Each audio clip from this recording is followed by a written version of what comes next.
Let's talk about Jamahal Hill for a second, real quick.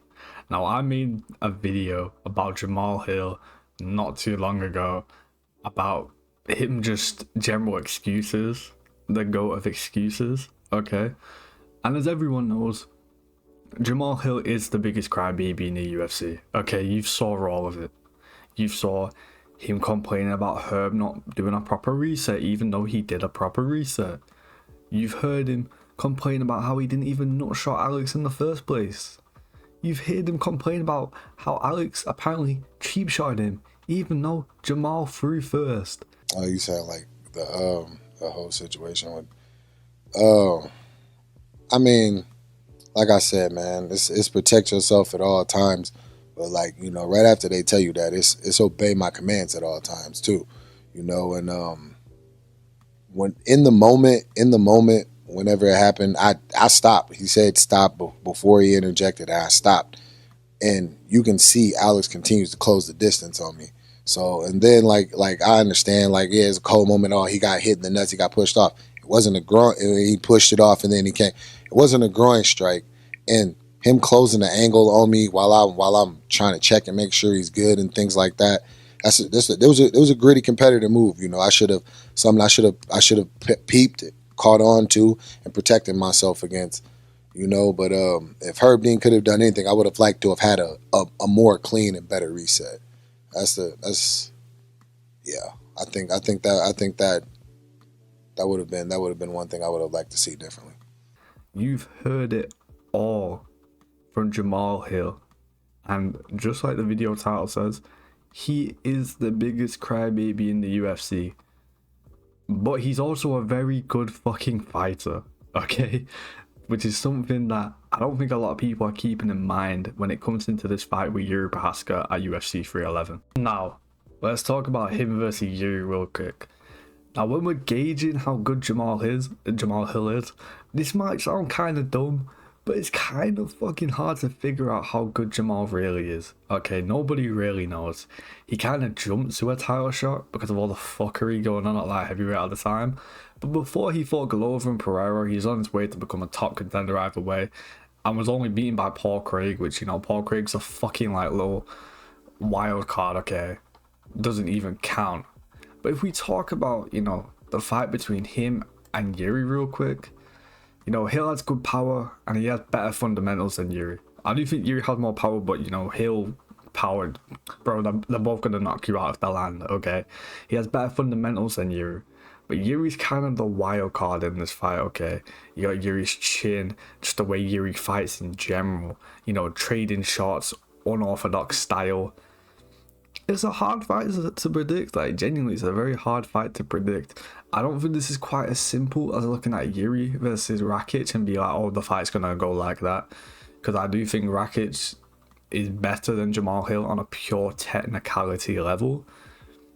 But this is a very hard fight to predict, and honestly, it's about as unpredictable as you get. We can look at what these guys are good at. Obviously Jamal Hill is a kickboxer, but primarily a boxer. He don't throw very many kicks above the legs, to be entirely honest. I mean, I saw him throw a question mark kick on the pads once, but that barely fucking counts.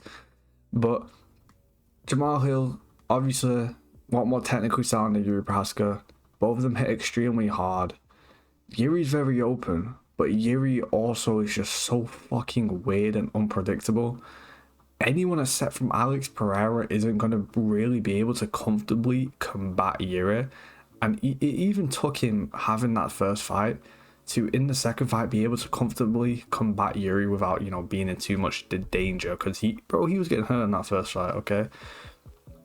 So when it comes to a prediction, to be entirely honest, I think you could really go either way. Genuinely. Hill picks better shots. Yuri's more likely to throw something crazy, but this is very, very hard to predict, okay? You could talk about maybe how Hill's footwork is slightly sloppy, you could bring that up, but then we're really getting into technicalities. In my opinion, you can go either way with this pick, but what happens if the biggest crybaby in the UFC wins this fight? Okay, let's talk about it real quick. So all the people out there who get pissed off about Jamahal Hill's constant yapping, constant excuses, you better be fucking praying to God that this guy loses when it comes Saturday night, okay? If he doesn't lose, you're fucked. Okay, you're fucked. I personally think it's quite funny. I like Jamahal Hill coping. I think it's funny. I think it's hilarious. But I'm telling you right now, if this guy wins, we ain't hearing the end of it. We just ain't. We're gonna be hearing about, you know, him bigging up the Alex Pereira potential rematch, which I low-key want to happen just because it'd be funny, to be entirely honest. You know, maybe that could be Pereira's like 5th title defense, something like that. But if this guy wins, oh, the bragging and the coping and the him going off on fans and shit is gonna be unreal. Okay, so be prepared. Bring your fucking raincoat. Okay, get prepared for that shit, because I'm telling you, if he wins, it's gonna happen. If he loses, what happens then? Well, I don't think the coping stops, but you know, it just won't be funny anymore. It'll just be kind of sad, to be entirely honest. I think if he loses, you know, I think he'll, it depends how he loses, to be honest. I can imagine him either just like going away and hiding, just like curling up in like a fetal position, just crying, or just coping if it's like you know, a one-shot KO or a close decision or something like that, which I highly doubt it will be. But honestly, I'm excited. Jamahal Hill, you're a crybaby. Okay. Anyway, man, in a bit, much love from me to you. Goodbye.